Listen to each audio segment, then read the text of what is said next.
રાજકોટમાં નર્સની હત્યાનો મામલો અમદાવાદ સિવિલ હોસ્પિટલમાં પણ ગુંજ્યો છે। અમદાવાદની સિવિલ હોસ્પિટલમાં આવેલી કેન્સર હોસ્પિટલની નર્સ દ્વારા વિરોધ કરવામાં આવ્યો હતો અને નર્સના ટ્રાન્સફરને લઈને વિરોધ નોંધવામાં આવી રહ્યો છે। ત્યારે આ સમગ્ર મામલે પાટણના કોંગ્રેસના ધારાસભ્યએ હડતાલ પર ઉતરેલી નર્સોની મુલાકાત લીધી હતી અને સમગ્ર મામલો શું છે તેની માહિતી મેળવી હતી।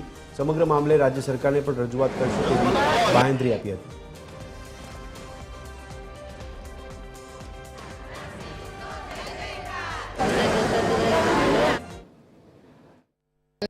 વિરુદ્ધની અંદર જે રજૂઆતો થાય છે દાબી દેવામાં આવે છે। સરકાર સુધી સાચી હકીકત પહોંચતી નથી અને સામાન્ય રીતે સામાન્ય ભૂલની અંદર પણ કર્મચારીઓને બદલી કરી દેવાની ધમકી આપી અને માનસિક રીતે ત્રાસ આપવામાં આવે છે। જો આ બેનની બદલી ના કરવામાં આવી હોત તો આજે જે કદાચ બનાવ બન્યો એ ના બન્યો હોત।